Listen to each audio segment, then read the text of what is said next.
జతగా ఉండే వరమే నువ్వే ఇస్తే ఇంకేమి కావాలి జన్మకి.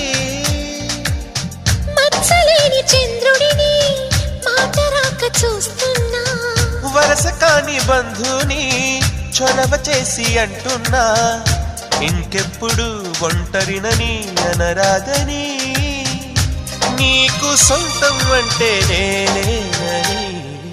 కొమ్మ కొమ్మ విన్నావమ్మ కోయిల వస్తుంది, వస్తూ వస్తూ తనతో వెన్నెల వెలుగులు తెస్తుంది. ఏవమ్మ మరుమల్లి తోరణాలు కడతావా, చిలకమ్మ ఎదురేగి స్వాగతాలు చెబుతావా.